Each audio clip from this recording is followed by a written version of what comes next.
इस वीडियो में हम सुगम गणित हिंदी का क्लास 7 का एक्सरसाइज 2H का नेक्स्ट क्वेश्चन के बारे में बात करेंगे जो 11 से शुरू करते हैं।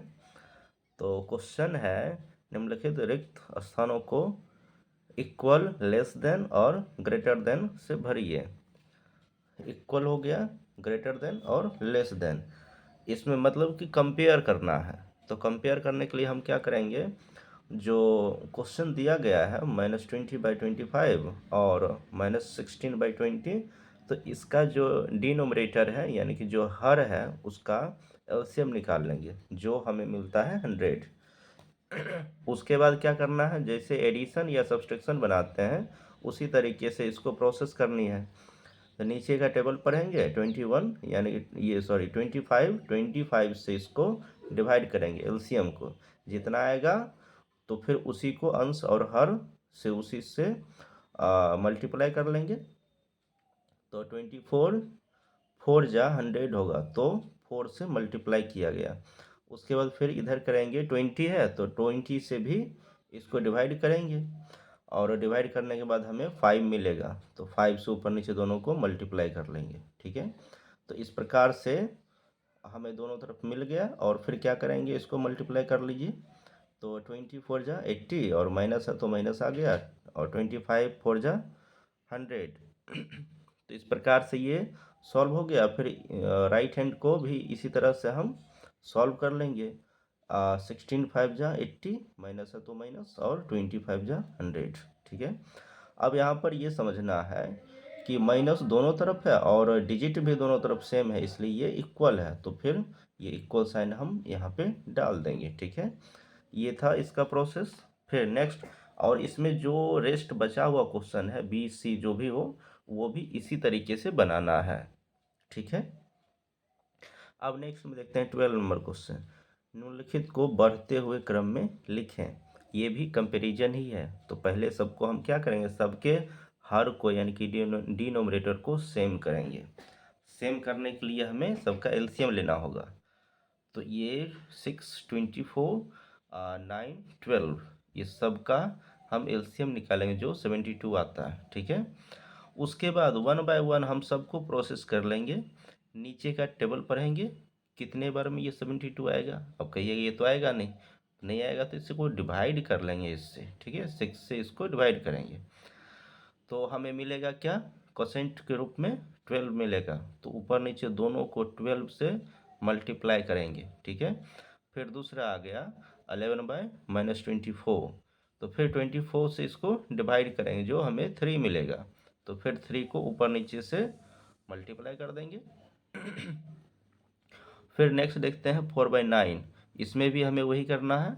9 से डिवाइड करेंगे 72 को और हमें मिलेगा 8, तो 8 से दोनों ऊपर नीचे को मल्टीप्लाई करेंगे। फिर आगे देखते हैं 7/12, तो 12 से डिवाइड करेंगे इसको, 6 मिलेगा तो 6 से ऊपर नीचे को मल्टीप्लाई करेंगे। इस प्रकार से ये हो गया। अब इसको हम मल्टीप्लाई करके लिख लेंगे, क्या आ गया, 12 4 5 जा 60, माइनस है तो माइनस, और नीचे आ गया 72। ठीक है, इस प्रकार से यहाँ ये सभी पूरा का पूरा हो गया। अब यहाँ देखिए ये ऊपर नीचे दोनों माइनस है, तो फिर ये क्या होगा, माइनस कैंसिल हो जाएगा और हमें मिलेगा 42,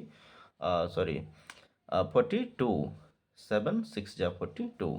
ठीक है, अब हम इसको क्या करेंगे, कंपेयर कर लेंगे। चूंकि नीचे टोटल का टोटल क्या है, सेम हो गया है, तो फिर ऊपर हम कंपेयर कर लेंगे। इसमें जो है सबसे छोटा हो गया क्या, ये -60 सबसे छोटा है, इसलिए कि ये माइनस में है, तो इसको हम पहले लिखेंगे।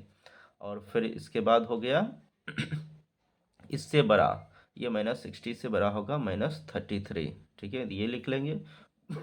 फिर इससे बड़ा है 32 और फिर इससे बड़ा हो गया 42, इस प्रकार से इसको लिख लें। और ये भी स्टेप लिखेंगे क्योंकि इसका ओरिजिनल जो वैल्यू था, इनिशियल पॉइंट, वो क्या था, तो वो वैल्यू भी हम इनिशियल वैल्यू भी लिखेंगे। ठीक है, इस प्रकार से आपका आंसर हो गया। फिर नेक्स्ट में देखते हैं 13 नंबर क्वेश्चन। निम्नलिखित को घटते क्रम में लिखें, यानी क्या, डिसेंडिंग ऑर्डर पूछा जा रहा है। तो इसमें भी हम प्रोसेस जैसा इसको किए थे, असेंडिंग ऑर्डर था, उसी तरीके से सॉल्व करेंगे इसको। और देखिए तो इसमें क्या किया गया है, ये नीचे जो है हर डिनोमिनेटर जो है उसका एलसीएम हमने लिया है जो 30 आया है, ठीक है।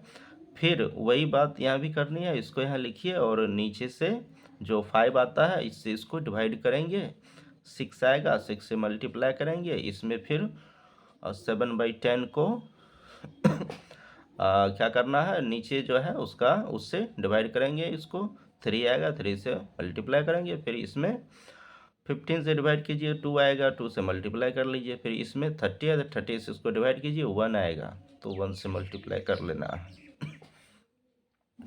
आगे फिर इसको हम मल्टीप्लाई करके लिखेंगे, -18/30 आता है, और ये 7 3 जा 21 और बाय 30। इसी प्रकार से ये सभी को सॉल्व कर लेंगे, और यहाँ पर ये समझना है कि ऊपर नीचे दोनों माइनस है इसलिए ये कैंसिल हो जाएगा, ठीक है। और हमें मिलेगा 16/30, और ये हो गया 13/30, माइनस में है तो माइनस, ठीक है। अब देखिए सबका डिनोमिनेटर यानी कि हर सबका सेम हो गया है, तो अब इसको हम कंपेयर कर लेंगे। इसमें देखना होगा कि सबसे बड़ा कौन है, सबसे बड़े को पहले लिखेंगे, तो सबसे बड़ा इसमें आ गया 21, चूँकि ये माइनस में है तो ये तो बाद में ही आएगा, 21 हो गया, 21/30। इससे छोटा कौन है, इससे छोटा है 16, तो 16 लिख लिए, 16/30। इससे छोटा कौन, तो इससे छोटा हो गया ये 13, माइनस में है तो इसलिए ये छोटा फिर ये लिख लेंगे, और सबसे छोटा हो गया ये -18, तो लास्ट में हो गया। अब फिर क्या करेंगे, इसका ओरिजिनल पॉइंट जो है, ओरिजिनल वैल्यू पहला, वो भी लिख देंगे, ये आपका आंसर हो गया। अब नेक्स्ट क्वेश्चन देखते हैं 14 नंबर, इसमें है 6/11 और -5/22 के बीच एक परिमेय संख्या लिखें, यानी कि ये दोनों के बीच में एक परिमेय संख्या लिखना है। तो जब भी परिमेय संख्या बीच में लिखना हो, एक हो या अनेक हो, तो क्या करेंगे, सबसे पहले डिनोमिनेटर को सेम करेंगे, 11 है यहाँ 22 है, हर को सेम करेंगे। तो इसके लिए क्या करना होगा, दोनों का एलसीएम लेंगे, 11 और 22 का एलसीएम होगा 22। अब फिर इसको हम उसी तरीके से प्रोसेस करेंगे, नीचे का टेबल पढ़ेंगे, 22 2 टाइम्स में आएगा तो 2 से मल्टीप्लाई कर लेंगे ऊपर नीचे दोनों को, फिर इसमें नीचे चूँकि सेम है तो इसलिए 1 से मल्टीप्लाई करेंगे। इस प्रकार से हमें क्या मिलता है, 12/22 और -5/22। अब इसके बीच में एक परिमेय संख्या लिखना है ना, तो 12, ये क्या कहते हैं, अगर इसको हम समझते हैं तो आसानी से लिख पाएंगे। तो देखिए -5/22 यहाँ आया, ये नंबर लाइन जिसको कहते हैं संख्या रेखा, ठीक है, और 12/22 यहाँ आ गया। अब इसके बीच में से कोई भी संख्या आप लिख सकते हैं, सब सही होगा। आप -1/22 भी लिख सकते हैं, 3/22 भी लिख सकते हैं, 8/22, मतलब कि ये बीच में जो भी आ रहा है ना, आपको एक संख्या लिखना है, कोई भी लिख सकते हैं, ठीक है। हमने लिखा है 3/22, ठीक है। तो ये पहले सेम करना जरूरी है, तब आपको आसानी से समझ में आएगा कि ये बीच में क्या होगा, ठीक है। ये दोनों इंड पॉइंट आ गया, इंड पॉइंट इस पर रखेंगे और इसके बीच में से कोई भी लिख सकते हैं।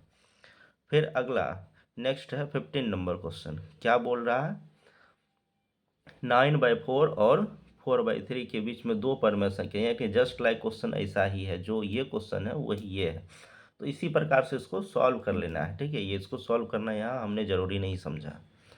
फिर अगला क्वेश्चन में देखते हैं, 3/13 एंड 4/13 के बीच में एक परिमेय संख्या पूछ रहा है। अब यहाँ देखिए ये 13 है और ये भी 13 है, दोनों सेम है, और ऊपर में क्या है, 3 है और 4 है। तो इसको हम क्या करेंगे, अब ये दोनों के बीच में तो एक संख्या होगा नहीं, तो हम क्या करेंगे, इसको मल्टीप्लाई कर लेंगे। 2 से हमने दोनों पॉइंट को 2 से मल्टीप्लाई किया, ये 3/13 2 × 2 हो गया, दोनों ऊपर नीचे दोनों, फिर इसको भी 2 से मल्टीप्लाई कर लिया, हमें मिला क्या, हमें मिला 6/26, 26 है ये, ठीक है। और इससे क्या मिला 8/26। अब देखिए ये भी दोनों सेम है, लेकिन यहाँ क्या है 6 है और यहाँ 8 है, तो दोनों के बीच में क्या आएगा 7 आएगा, तो हम आसानी से लिख लेंगे ये 7/26, ये आपका आंसर हो गया। फिर आगे देखते हैं 17 नंबर क्वेश्चन क्या बोल रहा है, ये है -3 और -2/3 के बीच चार परिमेय संख्या लिखें, यानी कि तो इसको प्रोसेस करनी होगी। तो देख लीजिए हमने क्या किया है, यहाँ नीचे में 3 है, यहाँ कुछ नहीं है, तो 3 से इसको मल्टीप्लाई कर दिए ऊपर नीचे दोनों को। -3 इंटू 3/3, वैल्यू चेंज नहीं हो रहा है, 3/3 है, तो कट कीजिएगा तो 1 आएगा, तो वैल्यू आपका यही रहेगा, इसलिए हमने ऐसा किया है। फिर आगे है -2/-3, तो इसको वैसा ही रहने दिया। इसको सॉल्व कीजिएगा तो आएगा -9/3 और 2/3। अब देखिए हर दोनों का सेम हो गया। तो अब इसके बीच में आप -9 और ये 2 के बीच में आप 4 संख्या कोई भी लिख सकते हैं। इसके बीच 4 परमेय संख्या हो गया, हमने लिया है। -9 के बाद क्या होगा, -8/3, फिर -7/3, फिर -6/3 और फिर -5/3। इसके अलावा दूसरा भी लिख सकते हैं, या जैसे आपका मन होगा कि हम ये नहीं लिखें तो ये भी लिख सकते हैं।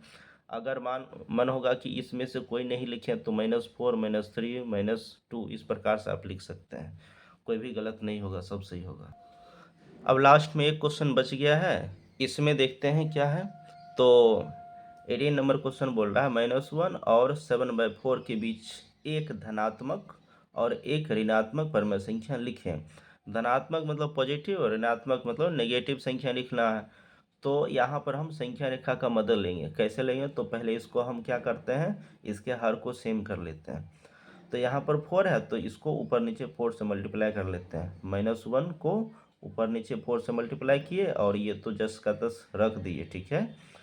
आगे देखते हैं, इसको सॉल्व कीजिएगा तो आएगा -4/4 और ये तो है ही 7/4। अब देखिए हर सेम हो गया। अब इसको हम क्या करेंगे, नंबर लाइन पर सजा लेंगे, ठीक है। संख्या रेखा ये है, मतलब संख्या रेखा। तो इनिशियल पॉइंट हो गया ये 4/4 और लास्ट पॉइंट हो गया 7/4। अब इसके बीच में ये देखिए -4/4, -3/4, -2/4, -1/4, 0, फिर 1/4, 2/4, इस प्रकार से यहाँ तक हमने लिखा।